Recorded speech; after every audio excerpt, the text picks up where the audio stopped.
উনি সবসময় বলতো যে ইনশাল্লাহ একদিন না একদিনে জালেমের পতন হবে। তো উনি বলছিল যে ভাই আজকে যদি না যাই তাহলে তো মুনাফিকের কাতারে নামটা পড়ে যাবে।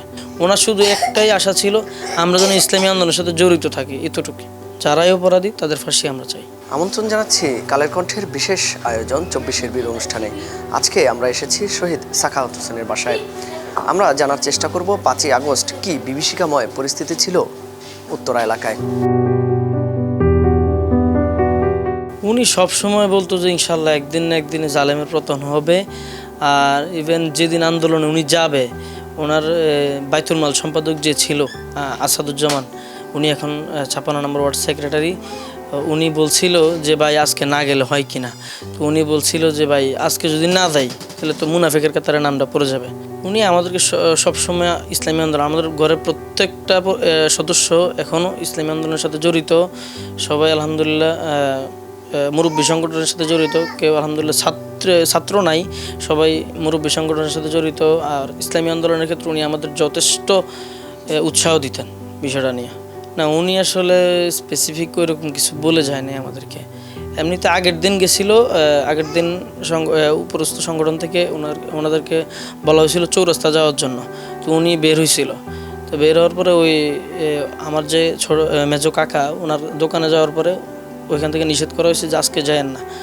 এরপরে বিকালে হচ্ছে আবার ঘোষণা আসছে যখন লং মার্চ টু ঢাকা, তখন পরের দিন সকালে উনি সেম ড্রেস পরে চলে গেছে। 10:30টায় গেছে। উনি আমাদেরকে ওইরকম স্পেসিফিক কারোর কিছু বলে যায়নি। উনি একটা কথাই বলতো, মানে ফরজ ইবাদত যেন কোনো দিন না ছাড়ি, ইসলামী আন্দোলনের সাথে যেন জড়িত থাকি, এরকম। আর মানুষের গীবত চগলখড়ি এগুলো যেন আমরা না করি, উনি এইসব উৎসাহ দিতেন। এমনি আহামরি ওনার কোনো এক্সট্রা কোনো চাহিদা ছিল না যে তোমাদের এটা করতেই হবে, ওইটা করতে হবে। ওনার শুধু একটাই আশা ছিল আমরা যেন ইসলামী আন্দোলনের সাথে জড়িত থাকি, এতটুকু। আমরা আসলে আব্বুরে ওইরকমভাবে পাই নাই। আমরা মূলত আব্বুরে পাইছি 2017 সালের নভেম্বর মাসের পরের থেকে। কারণ আমাদের জন্মের পরে শুনছি আব্বু বিদেশ, মানে আমরা মোটামুটি বুঝ বয়স থেকে শুনছি আব্বু বিদেশ। আব্বুর মানে প্রবাস জীবন ছিল প্রায় 35 বছর। তো আমরা ওই 5-7 বছর ঠিক করে আব্বুরে পাইনি।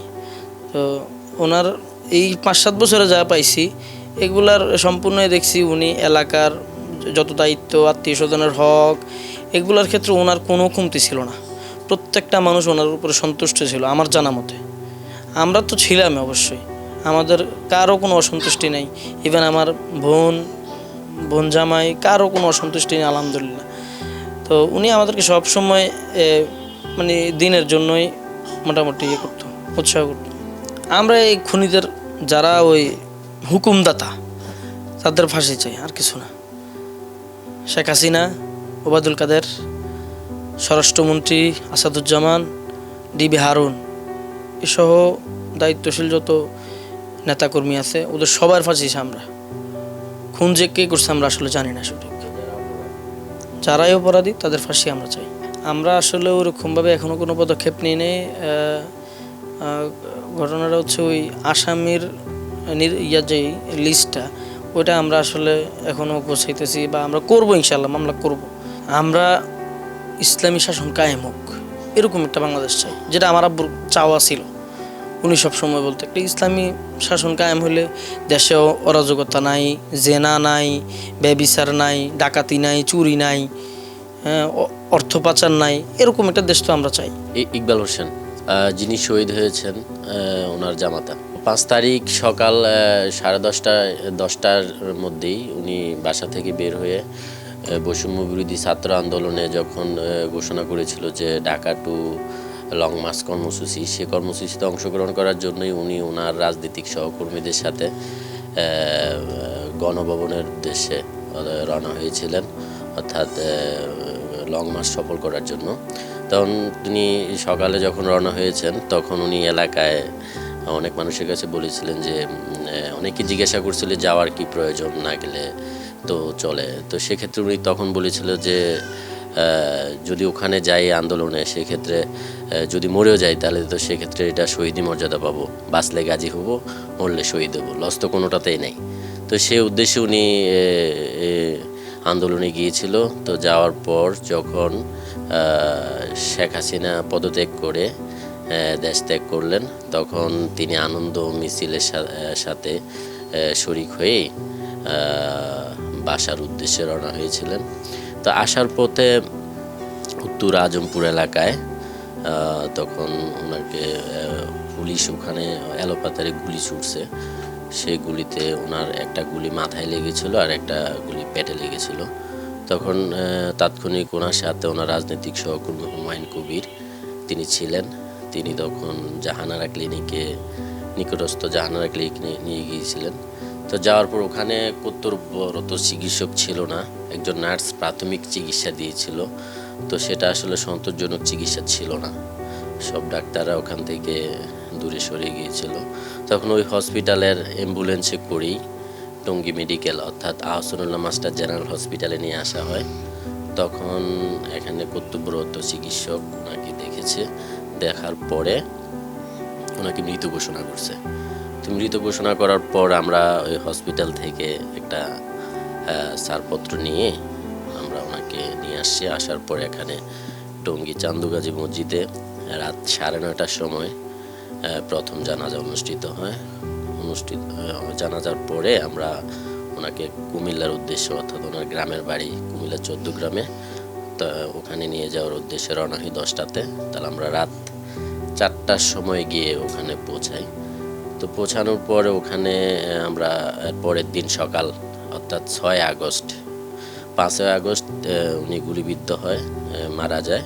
6 আগস্ট সকাল 11টার সময় উনি যে মাদ্রাসা এবং মসজিদের সভাপতি ছিলেন, সেই মসজিদ এবং মাদ্রাসার সামনে ওনার জানাজা অনুষ্ঠিত হয় 11টার সময়। জানাজা শেষে ওনাকে মসজিদের সামনেই ওনার দাফন সম্পন্ন করা হয়। তিনি আসলে বলতে গেলে উনি অসাধারণ একজন মানুষ ছিলেন, মানবিক মানুষ ছিলেন। ওনার আত্মীয় স্বজন কিংবা ওনার যে নাতি, অর্থাৎ আমার 2 ছেলের কথাই আমি বলবো। আমার 2 ছেলে ইরফান এবং ইন্তিসার, ওদের প্রতি ওনার অনেক ভালোবাসা ছিল, অনেক আদর স্নেহ। উনি সারাক্ষণ ওদেরকে নিয়ে পড়ে থাকতো এবং ওদেরকে ছাড়া ওনার সময়টা খুব কঠিনভাবে পার হইতো। যখন আমরা অনেক সময় আমাদের গ্রামের বাড়িতে যাইতাম তখন উনি খুব মন খারাপ থাকতো। সেক্ষেত্রে উনি ওনার নাতিদেরকে কাছে রাখার জন্যই মূলত আমাদেরকে এখানে থাকার একটা ব্যবস্থা করে দিয়েছে। তো উনি খুবই ভালো মানুষ ছিলেন এবং মানবিক মানুষ ছিলেন। ওনার পরিবার এবং সন্তান, নাতি নাতনি সবার প্রতি ওনার খুব ভালোবাসা, খুব দায়িত্ব, এই বিষয়গুলো খুব উনি ভালোভাবে দেখতেন। এবং উনি বিশেষ করে আত্মীয় স্বজন অর্থাৎ দূর আত্মীয় স্বজন যারা ছিল বা কাছের আত্মীয় স্বজন, সব আত্মীয় স্বজনদেরকে উনি খুব গুরুত্ব দিয়ে দেখতেন। এবং উনি জীবিত থাকতে উনি যখন এলাকার ভিতরে কোনো মানুষ মারা যাইত, উনি ঢাকা থেকে ওই জানাজায় অংশগ্রহণ করার জন্য যাইতেন। উনি সাংগঠনিকভাবেও খুব সক্রিয় ছিলেন। তিনি টঙ্গী 56 নং ওয়ার্ডের জামাতের রুকন ছিলেন এবং খুবই দায়িত্বশীল ছিলেন। এবং যারা অসহায় থাকতো কিংবা বিভিন্ন সমস্যা থাকতো তাদের পাশে উনি সবসময় দাঁড়াইতেন। গরিব, অসহায় এবং যারা খুব বেশি সমস্যায় ছিলেন তাদের পাশে দাঁড়াইতেন। এবং সামাজিক উন্নয়নমূলক বিভিন্ন কাজে উনি নিজেকে ব্যস্ত রাখতেন। আমার সাথে খুব বেশি আন্তরিকতা ছিল। আমি প্রথম জামাতা, আমি আমার শ্বশুর মতো তো ভালো মানুষ দেখিনি। আর উনি অনেক আন্তরিক ছিলেন। আর আমি ঢাকায় আসার পরে আমি এখানে বেশিরভাগ সময় কাটতো আমাদের। 1 সপ্তাহ না আসলে উনি খবর দিত, চলে আসতাম। উনি সবাইকে নিয়ে একসাথে খাওয়া দাওয়া চলাফেরা এটা খুব ভালোবাসতেন। আমি কি বলবো, ওনার মতো অসাধারণ লোক আমি আর দেখিনি। অনেক ভালোবাসতো। আমার যে ছোট ভাইরা ভাই যেটা বলছে, ওনার আশা ছিল আমার 2 ছেলেকে কোরআনে হাফেজ করবে, ওদেরকে ভর্তিও করাইছে, ওরা হাফেজি পড়তেছে। ওর নানা অনেক সহযোগিতা করতো। আমি ওইদিকে যাইতাম না, বেতন আদি দেওয়া এভরিথিং উনি হ্যান্ডেল করতো।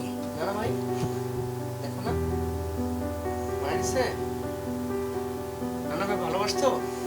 কি কি কিনে দিত বলো তো? চিপস, চিপস কিনে দিত। আর কি কিনে দিত? চকলেট। কি বলতো তোমাকে, কি বলে ডাকতো? ইরফান। হ্যাঁ। আর কি করতো? নামাজ পড়তে নিয়ে দিত। আপনার নানা ভাই কোথায়? আপনার নানা ভাই মারা গেছে। কি কিনে দিত নানা ভাই? চকলেট। কিনে দিত। আমরা এতক্ষণ শুনছিলাম শহীদ সাখাওয়াত হোসেনের বীরত্বময় 2024-এর আন্দোলনের সেই স্মৃতিময় সময়টুকুর কথা। দর্শক, আজকের 24-এর বীর অনুষ্ঠান এ পর্যন্তই। অন্য কোনো বীরের পরিবারের সাথে পরবর্তীতে আবারও আমরা কথা বলবো। ধন্যবাদ সবাইকে।